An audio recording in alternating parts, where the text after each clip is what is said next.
perjanjian konferensi Media Bundar di tahun 1949, salah satu hasilnya Indonesia harus menjadikan Deya Paseban sebagai bank sentral Republik Indonesia. Lalu pada tahun 1993, Deya Paseban dinasionalisasi, semua asetnya dibeli oleh negara kita dan berganti nama menjadi Bank Indonesia. Nah, awal kantor di sini hingga pada tahun 70 kantor utama berpindah dari gedung ini ke Jalan Tengah nomor 2. Lalu gedung ini mulai tahun 2006, tepatnya di 15 Desember 2006, gedung ini dijadikan museum karena Bank Indonesia membutuhkan sebagai sarana komunikasi dan edukasi bagi masyarakat tentang kebijakan Bank Indonesia. Dan baru diresmikan 21 Juli 2009 oleh Presiden saat itu Bapak Susilo Bambang Yudhoyono. Yang mari kita lihat. Nggak ada yang menggelapkan. Nah, perjalanan kita dimulai pada abad ke-16. Pada waktu itu Nusantara menjadi daerah penghasil rempah-rempah terbesar di dunia. Ada 3 rempah-rempah utama, yaitu cengkeh, pala, dan lada. Seperti lada itu banyak ditemukannya di Lampung dan di Banten. Saat itu menjadi sumber rempah-rempah lada terbesar di dunia bahkan saat itu. Nah, rempah-rempah ini memiliki harga tinggi di pasaran Eropa yang membuat orang-orang Eropa ramai-ramai datang ke Nusantara untuk mencari rempah-rempah dan dijual kembali di sana. Di sini terdapat sebuah perahu, nama perahunya adalah Jung Jawa. Karena pada waktu itu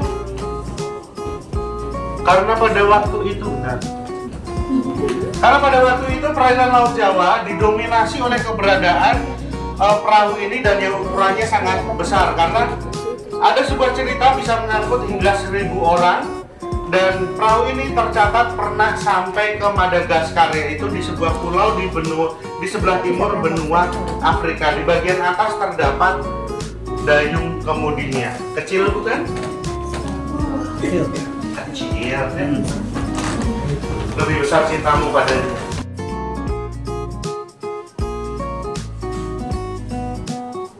Nah, saat Indonesia merdeka di 17 Agustus 1945, Indonesia membutuhkan memiliki uang sendiri sebagai bentuk simbol kedaulatan sebuah negara. 30 Oktober 1946 diedarkanlah untuk pertama kali uang resmi negara Indonesia, namanya ORI atau Uang Republik Indonesia. Sayangnya, uang ORI tidak bisa terdistribusi ke seluruh wilayah Republik karena masih banyak gangguan dari Belanda. Sehingga, yang merahnya adalah wilayah yang Republik, dan yang abu-abu itu statusnya tamu di matanya ya, nggak jelas. Oh, banyak yang ngalamin ya. Nah, karena masih banyak gangguan Belanda, sehingga pemerintah pusat memberikan wewenang penuh pada pemerintah sipil dan militer di daerah untuk mencetak uangnya sendiri. Lalu muncullah yang namanya Orida. Muncul uang Aceh, Asahan, Siantar, Jambi, Bengkulu, Lampung, Banten, Jogja, Solo, dan sebagainya. Dan uang-uang ini hanya berlaku di daerah itu saja. Lalu bagaimana kalau orang Banten, orang Serang mau staycation di Jogja?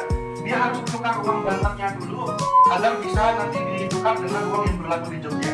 Jadi kursnya sama, tapi yang membedakan hanya bentuk fisik uangnya. Dan tanggal 30 Oktober itu sampai sekarang diperingati sebagai Hari Uang Indonesia. Dan pada waktu ini Bank Indonesia belum ada, dan ini masih dikelola oleh pemerintah Republik Indonesia. Dan pada waktu itu setelah Indonesia merdeka, Deya Paseban masih ada. Dan di sini adalah diorama kondisi Deya Paseban saat itu. Di mana yang boleh bekerja di Deya Paseban hanyalah orang Belanda saja, dibantu oleh orang Cina sebagai juru bayar atau kasirnya. Baru setelah Indonesia merdeka,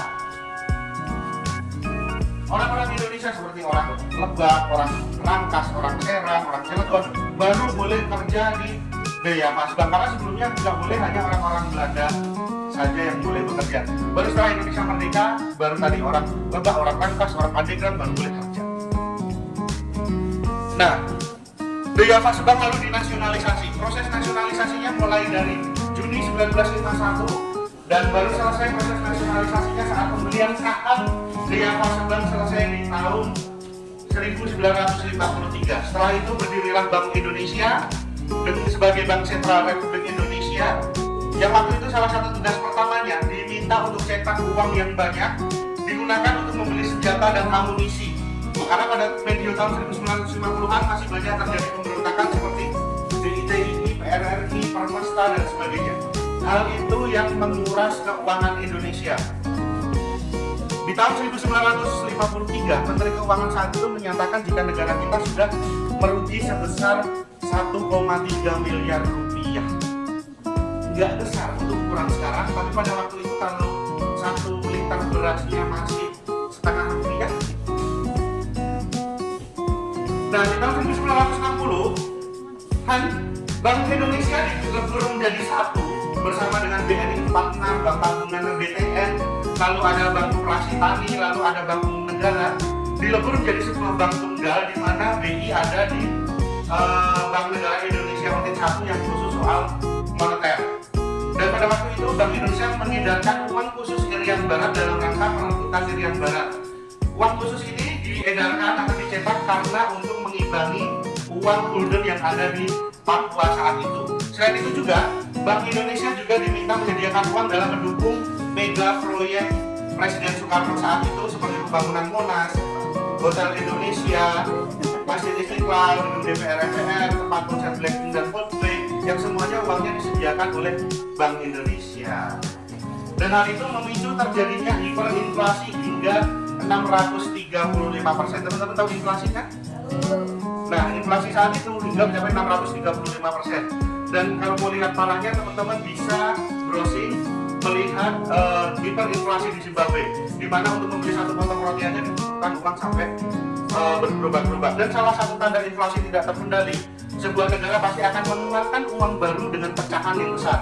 Kalau Indonesia saat itu 100.000, tiba-tiba BI mengeluarkan uang pecahan 200.000, berarti inflasi mulai tak terkendali.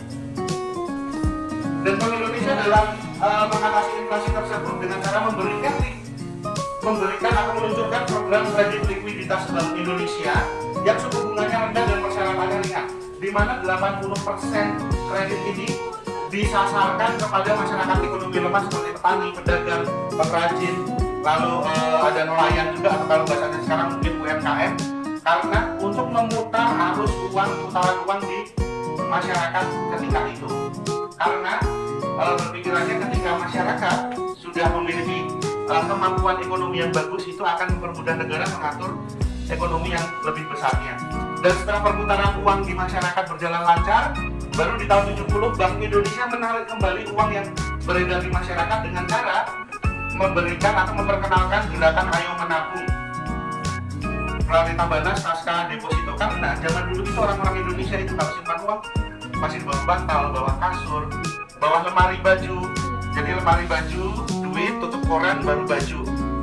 Masih banyak itu. Bahkan ibu-ibu masih simpannya di tempat-tempat rahasia kayak gitu. Bukan di situ. Tempat rahasianya bukan di situ. Tempat rahasianya itu di Priok, tempat penyimpanan beras. Kalau di situ bukan tempat rahasia. Udah ada ini kan? Belum. Karena kalian akan tahu itu bukan tempat rahasia. Dan yang anak-anak mulai diajarkan untuk menabung di celengan, karena dengan menabung itu akan menumbuhkan jiwa kemandirian masyarakat saat bersiap guna menghadapi masa-masa darurat. Di tahun 1983, Bank Indonesia mempermudah izin pembukaan bank. Selain itu juga modal swasta asing mulai masuk. Saat itu Indonesia dijuluki sebagai macan Asia. Sayangnya, macan Asia ini itu tidak diimbangi dengan fondasi yang kuat. Jadi waktu itu pinjaman asing yang masuk itu tidak disertai dengan sistem lindung nilai atau sistem hedging yang membuat ibaratnya sebuah bubble atau gelembung udara yang bisa pecah kapan saja. Dan itu terbukti saat krisis 97. Diawali dari krisis nilai mata uang di Thailand yang berimbas ke Indonesia, rupiah langsung KO terhadap dolar, di mana pada waktu itu dolar yang awalnya 2.300 per US dollar melesat hingga angka 1.500 per US dollar dalam hitungan beberapa waktu saja. Dan sialnya, tadi yang utang swasta dari pihak asing itu jatuh temponya di saat sama. Dan karena tidak pakai hedging, dulu utang $1 masih 2.000, utang $10.000 kita ambil contoh itu, saat jatuh tempo kita harus membayar jadi $15.000, di mana $1 itu sudah 16.500. Jadi dari 2.000 ke 15.000 itu sudah 7 kali lipat, dan itu sangat merugikan hingga banyak PHK. Akibatnya banyak bank yang kolaps, ada 16 bank yang ditutup karena bank itu rumah kehilangan kemampuan kredibilitas dan solvabilitasnya.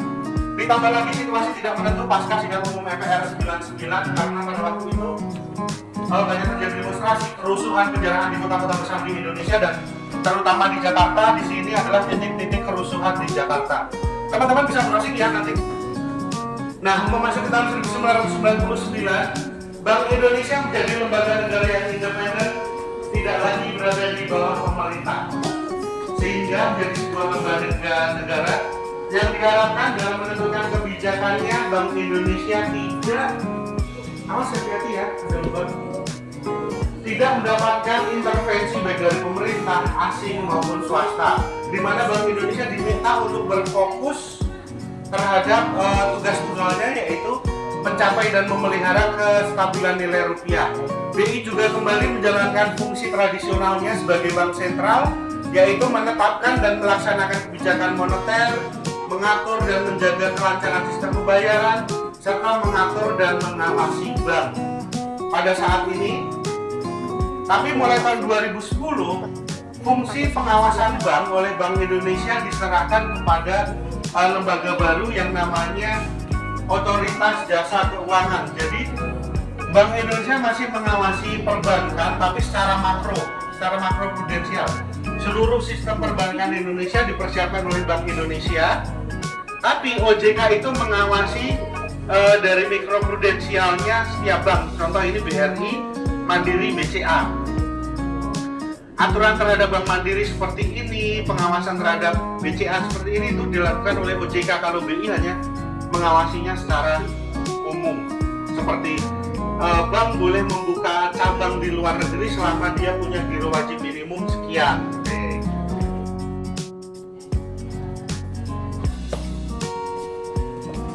Emas ini merupakan emas kolateral atau emas jaminan, digunakan untuk menjamin uang kertas. 1/5 uang kertas yang beredar di masyarakat harus dijaminkan dengan emas.